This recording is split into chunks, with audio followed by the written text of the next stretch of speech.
Rick Shapiro is here. He's the author of the book Hope Never Dies. It is an Amazon bestseller.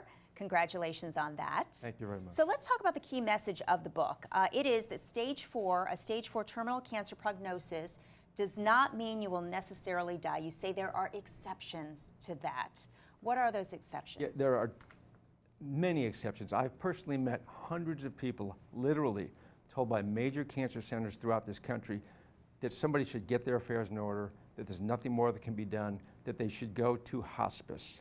However, there are lots of people who have implemented other therapies beyond the strict standard of care. Standard of care means chemotherapy, radiation therapy, and surgery. But there are multifaceted approaches beyond that that can be implemented that are not recognized by the FDA. I'm not talking about voodoo, I'm not talking about nonsense, but evidence-based treatments and therapies, which include nutritional oncological therapies, evidence-based, keyword, evidence-based supplementation therapies, mind-body regimens, exercise regimens, that in a multifaceted approach, administered by top-notch, sophisticated doctors, integrative oncologists, naturopathic oncologists, and others, in a personalized way, non-generic, they can have a transformational impact on people's biochemistry. And I know tons of people who are here 10, 20, 25 years later, after they were told, stage 4 diagnosis. after they were told they had 3 to 6 weeks, 2 months to live, 3 months to live, 6 to 9 months to live, by major cancer centers that are thriving.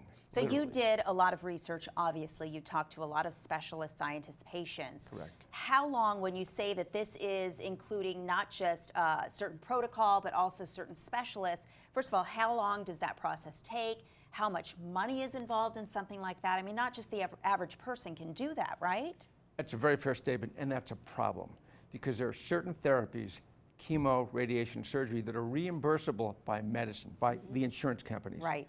But a lot of other types of therapies are not accepted because they are not approved by the FDA, because they haven't gone through a 10 to 15-year study that costs, according to Tufts University, $2.5 billion from start to finish. There's no return on investment on putting together some of these therapies because they can't be protected with a patent.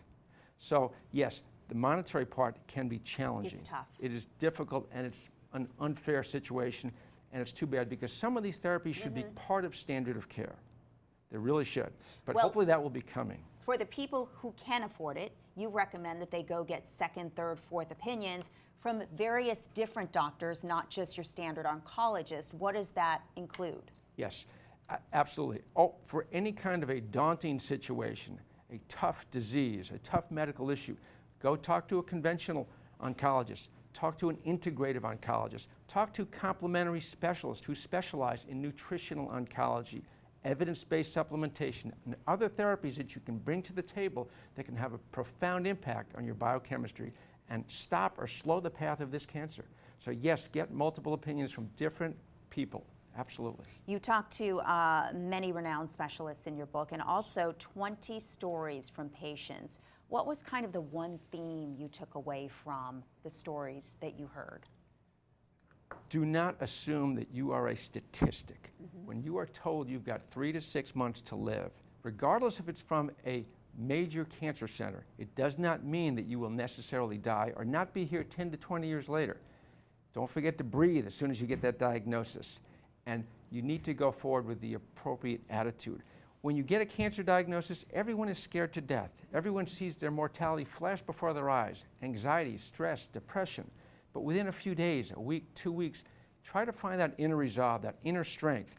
And you don't have to necessarily be a statistic. There are no guarantees, but I can tell you there are ways to optimize your outcome with a good multifaceted approach with sophisticated doctors who bring forward an evidence-based approach based on objective criteria, blood work, tissue samples, nothing that's just out of left field. And it can transform one's outcome dramatically. Well, you talk about it very extensively in your book. Again, it's Hope Never Dies. You can find out more at hopeneverdies.com. Rick, thank you so much for joining us. We appreciate it. Thank you. It's my pleasure. All right. We'll be back with more Arizona Daily Mix right after this.